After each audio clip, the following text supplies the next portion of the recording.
নমস্কার। আজকে একটা অন্যরকম রেসিপি বানাবো। সেটা হচ্ছে যে আমরা যে দোকানে ইডলি সাম্বার এগুলো খাই না, তো সেই চাটনিটা আমাদের বাড়িতে তো আসে সবারই, তো ওটা অনেকটা বেঁচে যায় আর কি, প্রত্যেকের বাড়িতে তাই হয় আর কি। সেই বাচি মানে চাটনিটা বেঁচে যাওয়া চাটনি দিয়ে একটা বেগুনের আজকে একটা অন্যতম রেসিপি তৈরি করব। প্রথমে বেগুনটাকে কেটে নেব।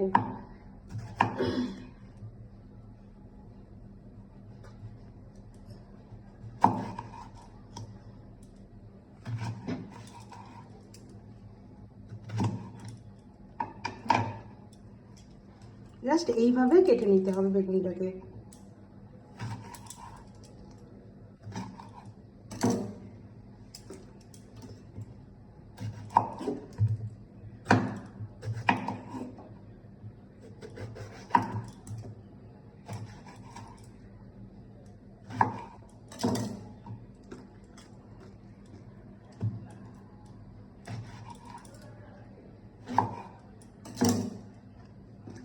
একটু ভিজুক জলে একটু খেয়ে রাখবো। এইটা হলো সেই ইডলি দোকানের চাটনি, নারকেল পোস্ত দিয়ে। এটা হলো বেগুন জল ঝরিয়ে রেখেছি। এইটা জাস্ট ফোড়ন দেওয়ার জন্য একটু সর্ষে, দুটো শুকনো লঙ্কা আর শুকনো কারি পাতা। প্রথমে হচ্ছে বেগুনগুলোকে হালকা তেলে কষিয়ে নেব।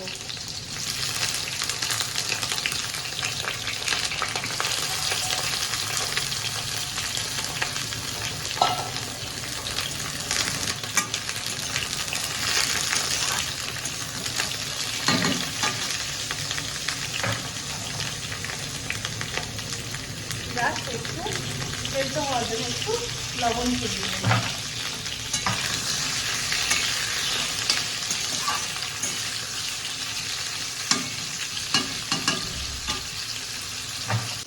বেগুনগুলো মোটামুটি কষানো হয়ে গেছে, এবার আমি এগুলোকে তুলে নেব।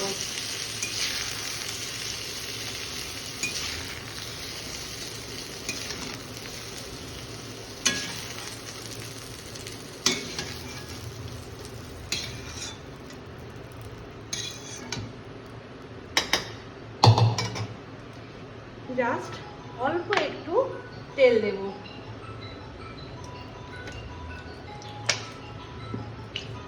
তেল দেওয়ার পরে তেলটা একটু গরম হবে। গরম হলে জাস্ট একটু ফোড়ন, প্রথমে সর্ষে, তারপরে শুকনো লঙ্কা,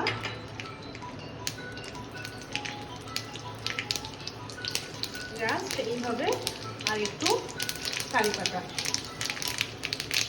দিয়ে একটু নাড়িয়ে চালিয়ে নেব।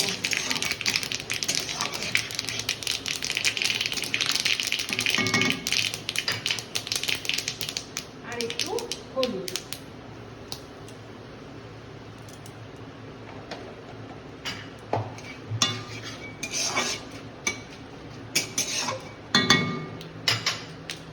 একটু গরম হতে থাকলে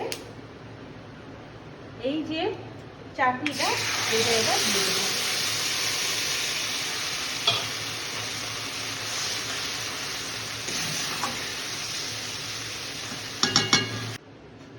জাস্ট একটু এই চাটনিটা কষানো হয়ে গেছে, এবার সামান্য একটু জল দেব।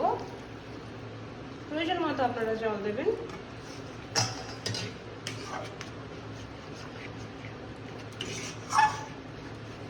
জাস্ট একটু এইভাবে চামচ একটু নাড়িয়ে দেব। খুব সুন্দর একটা গন্ধ এসেছে। একটু ফুট ওঠার জন্য একটু টাইম দেব। ফুল উঠলে একটু স্বাদ মতো নুন ছড়িয়ে দিলাম। তারপরে এবার একটু নাড়িয়ে নেব। তারপরে ভেজে রাখা বেগুনগুলো একে একে এখানে দিয়ে দেব।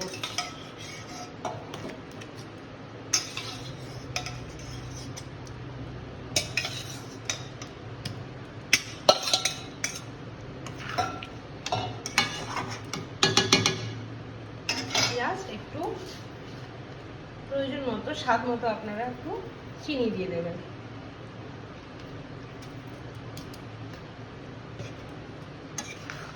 একটু নাড়িয়ে দিয়ে সিমে রেখে দেবো গ্যাসটাকে। বেগুন রেডি হয়ে গেছে। এবার আমি একটু গার্নিশিংয়ের জন্য একটু ধনেপাতা কুচি দিয়ে দেবো। সেটা আপনারা দিতেও পারেন, না দিতে পারেন আর কি, জাস্ট এটা অপশনাল। গরম সিঙ্গেল বয়েল রাইসের সাথে এটা পরিবেশন করুন।